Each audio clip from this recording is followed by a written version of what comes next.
Olá pessoal, tudo bem? Estamos aqui para a gravação de mais um episódio do IMETcast e hoje a gente vai falar sobre uma temática assim espetacular. A gente vai falar sobre empreendedorismo de alta tecnologia. E para falar sobre esse tema, certo? Eu trouxe aqui dois jovens assim que conhecem muito do tema. Trouxe a Melissa e trouxe o Naman, certo? Para a gente falar sobre esse tema. Ambos são alunos do ETE, Escola Técnica Estadual Maria José Vasconcelos, e fazem parte aqui do nosso projeto Jovens Cientistas. Eu, como professor deles aqui, eu poderia muito bem parar e apresentar eles, mas eu vou deixar essa tarefa gloriosa para cada um deles. Senhora Melissa, se apresente para a gente. Boa noite, meu nome é Melissa, como o Jardiel já disse. Eu tenho 16 anos e estou cursando administração no primeiro ano no ensino médio na ETE. Olá pessoas, eu me chamo Naman, eu tenho 17 anos, sou aluno do professor Jardiel Moura, curso administração na Escola Técnica Maria José Vasconcelos, tenho uma certa admiração pela administração desde muito novo e hoje a gente vai falar um pouco, debater um pouco sobre o empreendedorismo de alta tecnologia, que é o tema da minha sala no Inove, no projeto Inove, o qual colaboro com o professor Jardiel através de Jovens Cientistas. O trabalho de Jovens Cientistas, que é um trabalho de TCC. Então, senhora Melissa, o que é empreendedorismo de alta tecnologia? Geralmente se fala muito sobre empreendedorismo de guerra, mas o que é empreendedorismo de alta tecnologia? Primeiro, eu vou começar lendo o que Mark Zuckerberg disse, é uma frase dele, que é: acredite que uma regra simples dos negócios é: se você fizer as coisas mais fáceis primeiro, você poderá realmente ter muito progresso. E aí pode passar porque o próximo a ser falado vai ser dele. A gente vai começar falando sobre empreendedorismo de alta tecnologia. Empreendedorismo de alta tecnologia. A gente vai dividir essa frase, começar falando o que é empreendedorismo. Bom, empreendedorismo é transformar ideias em oportunidades de negócios. Porque se você não transforma a sua ideia, ela vai ser apenas uma ideia no meio de muitas outras. Bom, Mark Zuckerberg foi um dos que não só deixou a ideia como ideia, mas também transformou ela. Ele é o fundador do Facebook, e com mais dois amigos, claro. E, a princípio, o Facebook era um site chamado thefacebook.com, que o intuito dele era para que os alunos de Harvard se interessassem mais por Harvard. E aí fez muito sucesso. Pode passar, por favor. Fez muito sucesso e ele acabou expandindo para outros campos, virando CEO do Instagram, WhatsApp, claro, Facebook e entre outros. Também quem seguiu o mesmo ramo, empreendendo com alta tecnologia, foi Bill Gates, que é o criador da Microsoft. Também Steve Jobs, Steve Wozniak e Ronald Wayne, que são os fundadores da Apple, que também é uma empresa de alta tecnologia. Significa alta tecnologia. Okay, então, o que significa alta tecnologia? Para completar a frase empreendedorismo de alta tecnologia, a alta tecnologia é alta tecnologia. Bom, aqui tem as diferenças de tecnologia comum e alta tecnologia. A tecnologia comum, ela é mais acessível, com um custo menor e também um pouco menos eficiente e mais lenta. Já a alta tecnologia é o que está mais recente, é o que está mais em alta, é o que inovou mais e é um custo mais alto, com eficiência melhor e mais rapidez. Então, como é que a gente pode comparar a tecnologia avançada com a comum? Antigamente, como eram os celulares, os telefones? Eram a fio, era grudado na parede, discava o botão e aí ligava. Hoje em dia é o quê? Esse daqui, por exemplo, desbloqueia com a sua face. Então, assim, o que é que hoje em dia seria alta tecnologia comparada ao que era antigo? Naquele tempo, a alta tecnologia era o celular grudado, o telefone, no caso, grudado na parede. Aí, o celular chegou, os smartphones, enfim, e aí se tornaram a alta tecnologia. Hoje em dia, o celular virou algo acessível para a maioria das pessoas e já não é mais a alta tecnologia, e sim uma tecnologia comum. Por quê? Porque é acessível. Hoje, tem outros modelos que são muito mais avançados que estão realmente encaixados em alta tecnologia, que é, por exemplo, o da Pronto, hoje em dia o que é alta tecnologia é o Z Flip, que no caso ele fecha, ele abre. Antigamente também tinha ele, só que hoje em dia você mexe na tela com os dedos, não com botões. Então a gente já pode ver a evolução, o avanço, já pode ver a diferença. Que hoje em dia celulares são comuns, sendo que antigamente, comparado a um telefone grudado na parede, era alta tecnologia. Então, a gente tem esse exemplo. A Melissa falando aqui, eu estava recordando, né, de um dos celulares, meus primeiros celulares. Sabe qual era o diferencial dele? Que ele andava, você acredita? Tinha um celular que era um Nokia branco, que a luz dele era meio verde, meio amarelo. E aí foi lançado um celular assim top. Era igual ao branco, a diferença é que a luz era azul. E ele tinha uma vantagem, você colocava ele em pé e ele vibrava, coisa que os outros não faziam, vibrava e andava. Você acredita que eu comprei o celular? O diferencial dele é que eu tinha um celular que andava. Já pensou? Então, se a gente fosse comparar o que a gente vai chamar de alta tecnologia em 1990 para o que a gente chama de alta tecnologia em 2023, é assim, surreal. Então, gostei muito desse paralelo que você conseguiu fazer. Inclusive, intelectualmente, muito difícil. Né? Muito difícil. Você percebe que tem todo um esforço aqui para a gente poder dizer assim, ó, existe um processo que antes o que a gente chamava de alta tecnologia é uma coisa, hoje é outra completamente diferente. Antes da alta tecnologia era eu conseguir bater uma foto no celular, que era assim, fantástico. Hoje, a alta tecnologia é a gente explorar Marte. Então, são perspectivas diferentes. Agradeço a Melissa aqui pela introdução sobre empreendedorismo de alta tecnologia. E agora, eu quero fazer uma pergunta aqui a Naman, certo? Que eu sei que... Agora aqui, quero fazer uma pergunta ao senhor Naman, que eu sei que é uma pessoa aqui muito conhecida, certo? Uma pessoa também que gosta de conversar sobre os temas de maneira geral. E, Naman, uma primeira pergunta para você aqui, né, nessa perspectiva de empreendedorismo de alta tecnologia. Quais são as empresas que investem em tecnologia? A gente pode citar a do visionário Elon Musk, com Tesla, Neuralink, Starlink, SpaceX. A gente pode citar especial essa do SpaceX, que eles têm como objetivo ocupar Marte, povoar Marte. Eles investem muito em questão de foguete. Tem a Tesla, que agora quer lançar o Tesla Phone, que é um celular que não necessita de carga, porque ele tem energia solar, e também não necessita de Wi-Fi, porque tem, através da Starlink, que é uma empresa do visionário Elon Musk, que não tem necessidade de você recarregar ou colocar algo do tipo, porque você vai ter internet para onde você quiser. Uma dessas empresas do Elon Musk é uma empresa de alta tecnologia. O visionário que investe muito em alta tecnologia é o Elon Musk. É verdade, é um diferencial, né? Geralmente, quando você, hoje em dia, quando você vai falar sobre alta tecnologia e você fala o nome Elon Musk, o pessoal enxerga ele de maneira assim completamente diferente. Inclusive, depois a gente pode até tocar nesse assunto, né? Alguns movimentos que ele faz, né? Como fez em relação ao Twitter e etc., que são assim bem, como é que eu poderia dizer, polêmicos, certo? Quando é ele que está realizando, o pessoal diz, tome cuidado, porque talvez tenha alguma coisa aí que a gente não está conseguindo enxergar, uma vez que ele tem algo por trás. Foi assim com a Dogecoin. Quando ele colocou a Dogecoin para ser a moeda principal para compra de Tesla, uma moeda que não vale nem um centavo, ocupar o espaço do Bitcoin. Não tem necessidade disso. Mas, veja só, quando ele colocou essa moeda para a compra de Tesla, automaticamente essa moeda subiu para R$1. Quem tinha 1 milhão de moedas teve R$1 milhão na conta. Já pensou? Né? É o poder também de um bilionário, né? O poder de um bilionário e uma estratégia também de manipulação no mercado muito bem sucedida nesse caso. Como tudo na vida tem seus pontos fortes e também em alguns casos tem algumas fragilidades. Eu queria que você comentasse pra gente.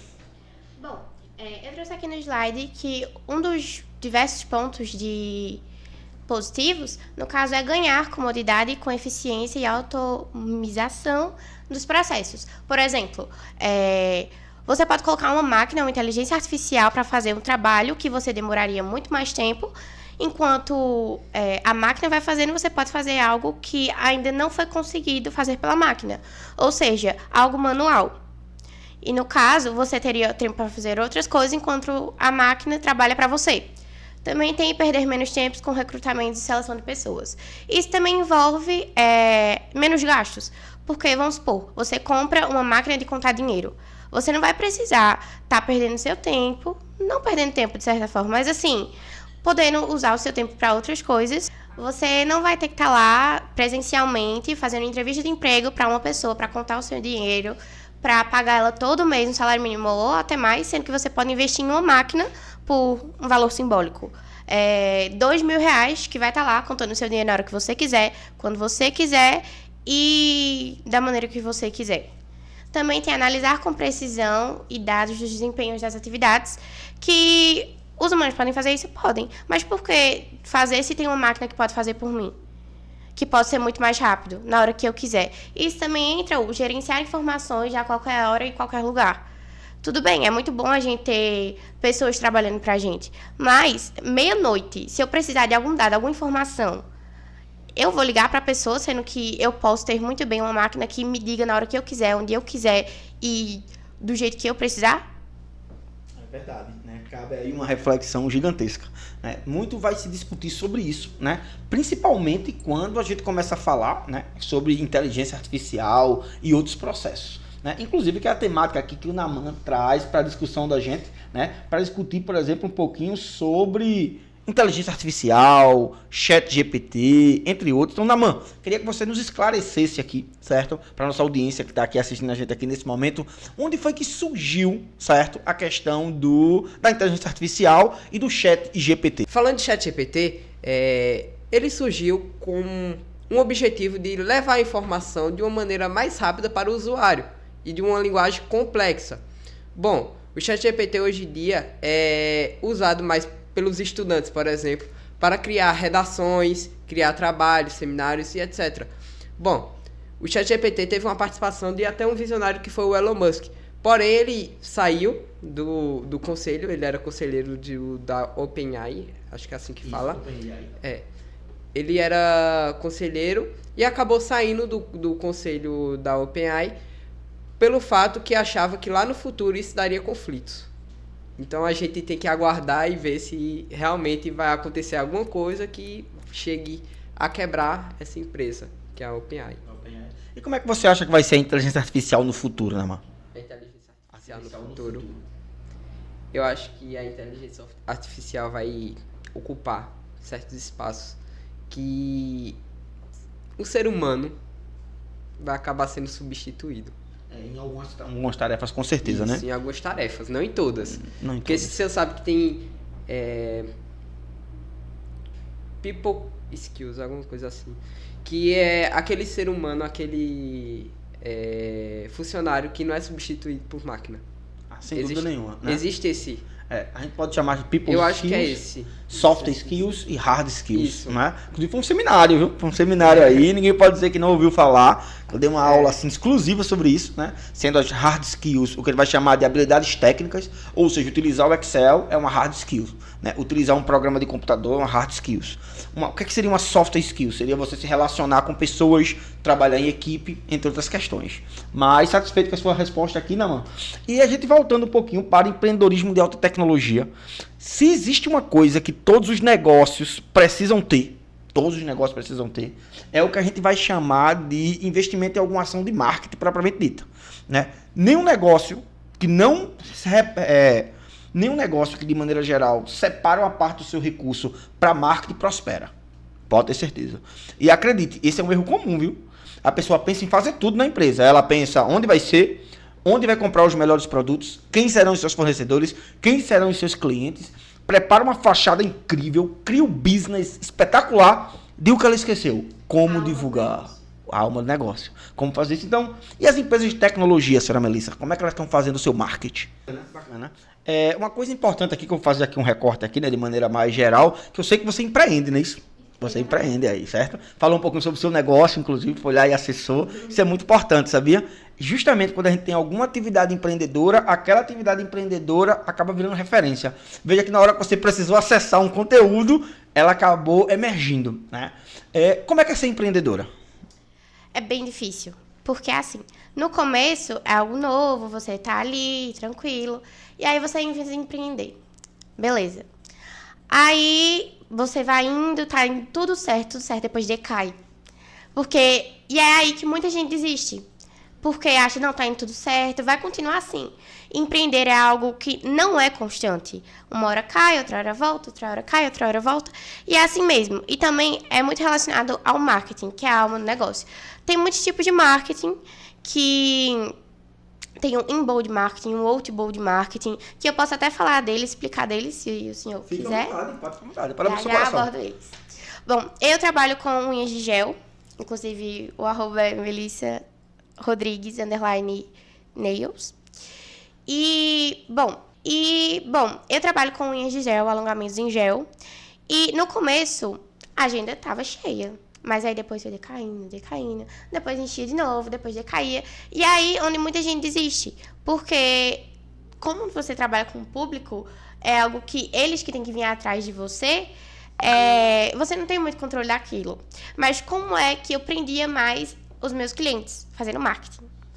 E aí, eu posso também citar o marketing inbound e outbound, que são marketings fundamentais que eu acho que toda empresa, todo empreendedor já usou. Eu vou começar falando pelo marketing outbound, que ele é um marketing inconveniente. Essa é a palavra certa para ele. Porque quando a gente está assistindo um vídeo, escutando uma música em alguma plataforma, do nada vem um anúncio. E é aí que é feito o marketing. E o lado bom do marketing outbound é que ele é para pessoas que não sabiam que precisam do produto que está sendo anunciado. Diferente do marketing inbound, que é diretamente para tal público. Eu sou empreendedora, eu trabalho com unhas em gel e o meu Instagram de unhas em gel aparece muita coisa de unha em gel. Aparece perfis, aparece marcas, aparece técnicas novas e é isso mesmo, que é o marketing outbound. Porque eu procuro, então é o que aparece para mim. O marketing outbound a gente não procura. Ele que procura a gente, para saber se a gente tem interesse naquilo. Então, assim, quanto mais aparece coisa para mim e eu continuo curtindo, que no caso são as coisas de unha, mais aparece. Esse é o marketing outbound.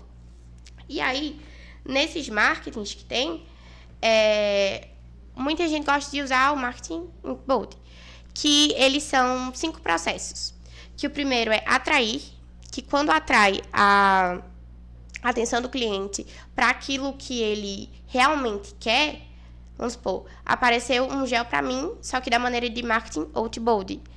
Eu nem pensava em fazer curso, nem trabalhar nisso. Mas aí, uns dias para cá, me despertou um interesse em fazer curso. E aí aparece um anúncio de cursos por tal valor em tal canto. Esse é o marketing outbound. Atrapalhou minha música, mas é o quê? Me fez pensar. Espero que o anúncio seja do IMET. E aí acabou me trazendo um interesse de algo. E o outbound e o inbound já foi o quê? Quando eu já estava feito o curso, já tinha trabalhando e estava aparecendo mais coisas. E aí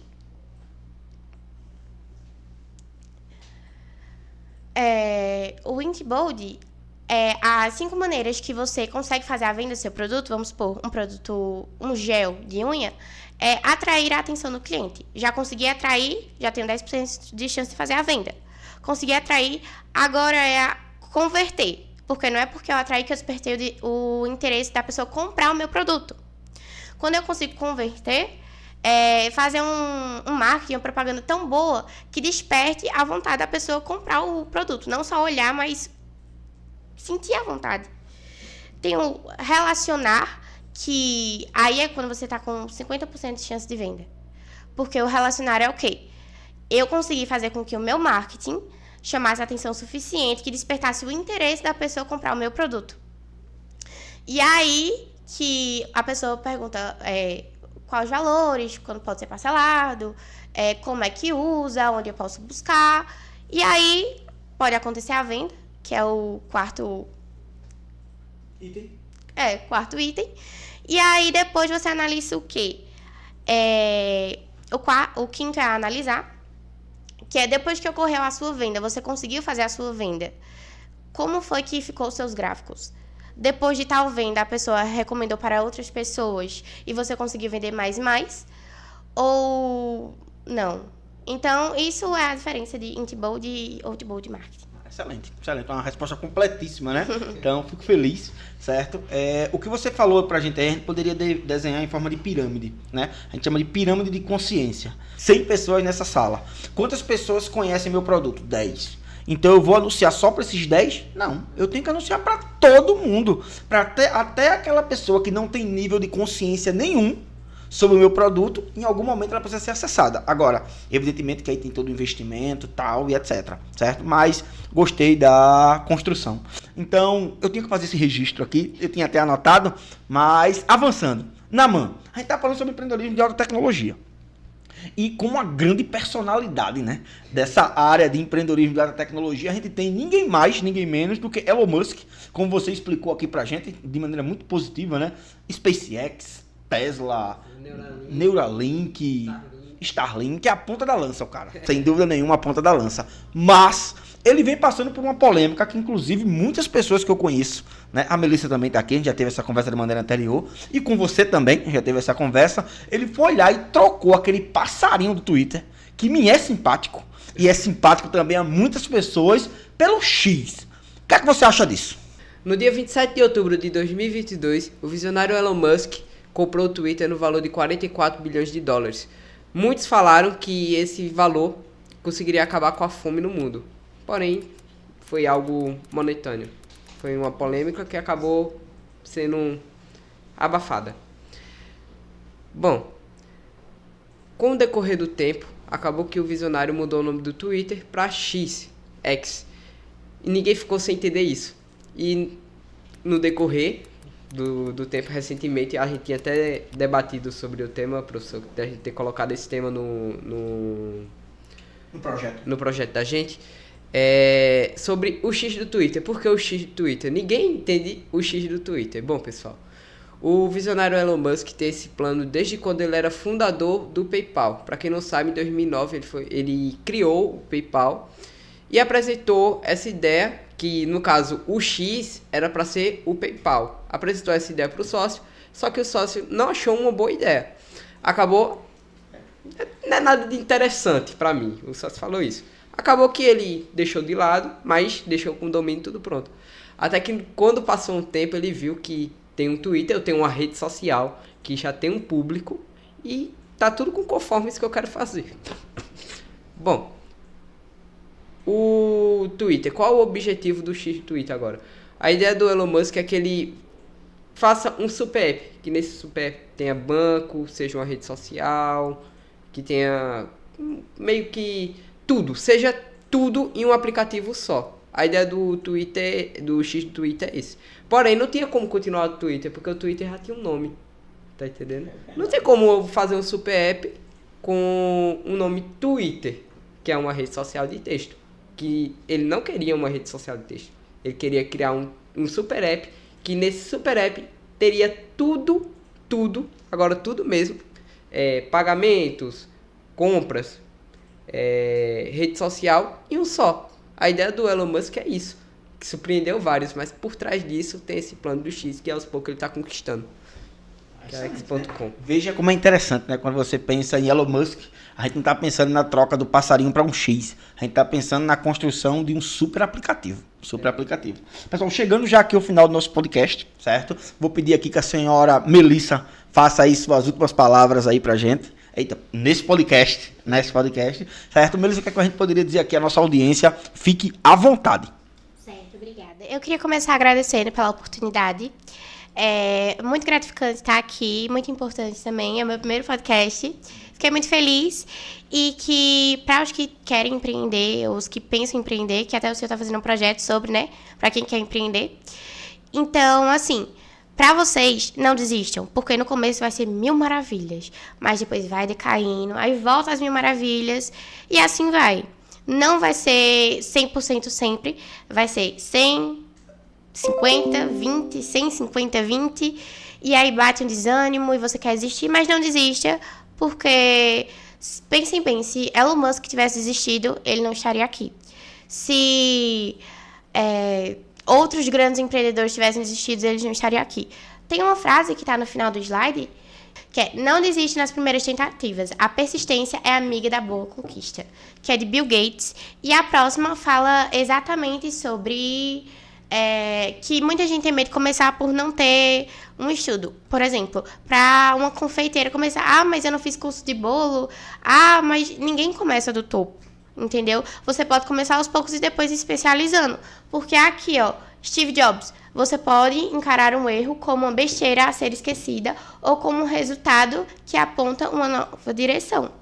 Também tem outra frase, que eu não me recordo muito bem, mas eu não estudei em Harvard, mas quem trabalha para mim estudou.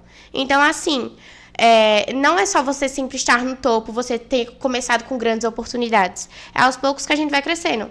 E a gente tem que ser persistente e não desistir. Ok. Obrigado, Melissa.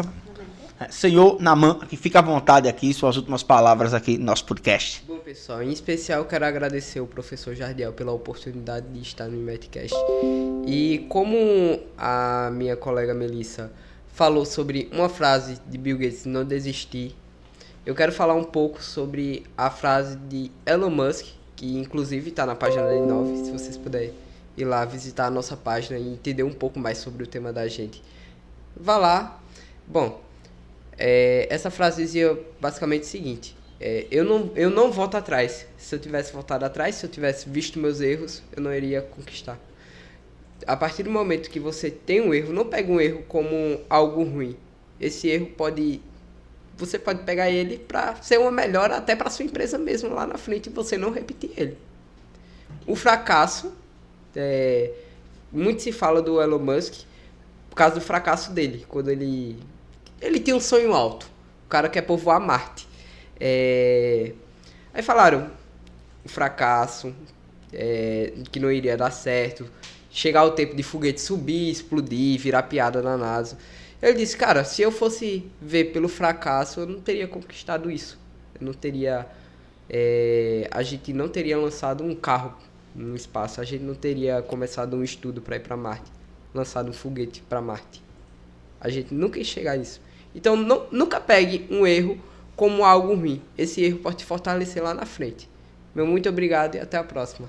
Ok, pessoal. Primeiro quero agradecer aqui a presença da senhora Melissa, certo? E do senhor Naman, aqui nos estúdios do IMETcast, certo? Estamos fechando essa gravação nesse momento e saibam que as portas estão sempre abertas para a gente poder discutir sobre isso, discutir sobre inteligência artificial, discutir sobre empreendedorismo de alta tecnologia. Sempre vão ser temas muito bem quistos aqui, certo? Foi um prazer estar com vocês e esse foi mais um episódio do IMETcast.